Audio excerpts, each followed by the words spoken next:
ngiye ko ni gutya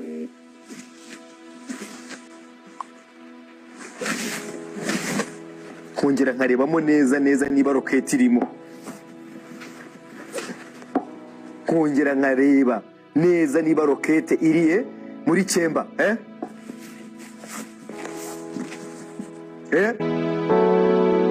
Abenshi tumuzi nka Yago, ariko amazina yiswe n'ababyeyi ni Nyarwaya Innocent. Yavutse tariki ya 13 Kamena 1994, avukira Imbarara muri Uganda.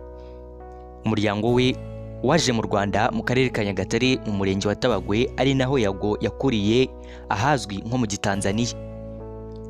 Se yitwa Ruhana Mirindi Ruzoya Francis, mama we akitwa Mukandanda Julienne. Yago ni umuhererezi mu muryango w'abana 10, abahungu 8 n'abakobwa 2.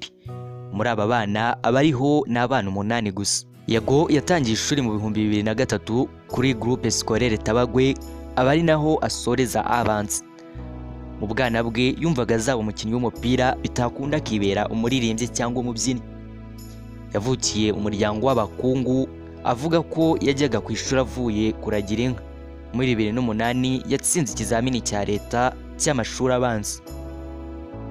Mu 2009 Yago yoherejwe kwiga mu karere ka Rwamagana, nabwo atsinda ikizamini cya leta mu cyiciro rusange. Yoherezwa noneho kwiga muri St Aloys naho i Rwamagana, aho yize history, economy ndetse na geography. Aha niho yatangira urugendo rw'itangazamakuru, ayobora Media Club. Muri 2015 nibwo yaje gusoza ayisumbuye. Yavuye Tabagwe ajya Kigali gushaka akazi. Yesanze kuri Goodrich TV aho akora ikiganiro cyitwaga Ndasuhuza. Nyuma y'amezi 6 yerekeza kuri Radio TV 10, ari nabwo yaje gufungura umuyoboro we wa YouTube yise Yago TV Show. Tariki ya 31 Ukuboza 2019 yaje gusezera kuri Radio TV 10, atangira kwikorera. Yakomeje gukundwa, ariko abandi batangira kumugirira ishyamba ku buryo mu 2019 hari umukobwa udatangazwa Yago avuga ko yahawe amafaranga bashaka ko baryamana, akamufata amashusho, ariko birangira umukobwa bimubwiye ananze ya mafaranga. Tariki ya 30 Ukuboza 2021 shene ye bashatse kuyibisha. Tariki ya 15 Mutarama 2022 shene ye yongeye kuyibona. Tariki ya 11 Ugushyingo 2022 Yago yerekeje byeruye mu muziki.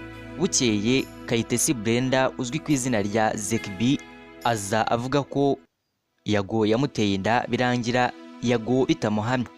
Abandi batangiye kuvuga ko Yago atazi kuririmba, ariko akomeza abima amatwi. Shene ya Yago yaje kwibwa nanone, abivuze abamurwanya bavuga ko ari ukwiriza, baza gusanga uwitwa Ndangwa ari we wari warayitwaye, ayihindurira n'amazina, kandi bari basanzwe bakorana. Producer Lick amufasha kuyigarura. Uyu musore wari warayitwaye yahamwe n'icyaha, akatirwa igifungo cy'imyaka 2 isubitse. Yago hafi abo yafashije bose, bamwe bagiye bamutera amabuye, abandi bakaryumaho, abarimo DJ Brian bahoze ari inshuti magara, aho bivugwa ko bijya gupfa byose we na Brian bari bumvikanye gukorana ikiganiro, ariko biza kurangira amuciye inyuma, ajya kugikorana na Sabe ku Isimbi TV. Imbarutso y'ikibazo cyawe na Yago n'umubano mwari mufite. Nta kibazo ugeze ko kugeza kuno munota njya nicara nkavuga, ariko mana Yago byagenze bite? Yago yarabyutse from nowhere na oya, ariko yabanje nje kuvuga yuko twapfuye ikanzu. Bari dufite content yo kuzakorana ikiganiro ngo nambaye ikanzu yindi wakoreye kwa Nuza. Aha kwa Sabe. Noneho Yago afite ukuntu nyine ajya yivumbura, ukabona nashaka kukuvugisha, yirakaje nyine, ameze nk'umwana nyine abashaka nyine we ngo ugendere ku bintu byiwe. Nuvuga ngo niba Yago ashaka ko ugenda gutya, akabona utambitsemo gutya, muhita muba banzi nta kintu na kimwe bamukivugana. Noneho rero Yago tumara igihe tutavugana, ndaje avuga ariko sereka njye kwitwikira, ninjye wabwiye Sabe ndabimwisabira. Ndambwa ariko waritse nkazaza ku Isimbi nambaye ikanzu, ukabana bora bambaye nambaye nk'umuhungu. Yego nkaza nkiyambara ikanzu. Sabe nawe yumva ibyo bintu nibyo nazi. Nyuma bariyunga, ariko biranga bibi by'ubusa. Brian ajya kwa Irene muri Ndahabi no kwa Sabe. urwango hagati ya Yago na Murindahabirene rukaba rwaraje guturuka ku kubirene yaranze ko Vestiaire na Dorcas bajya gukora ibiganiro kwa Yago.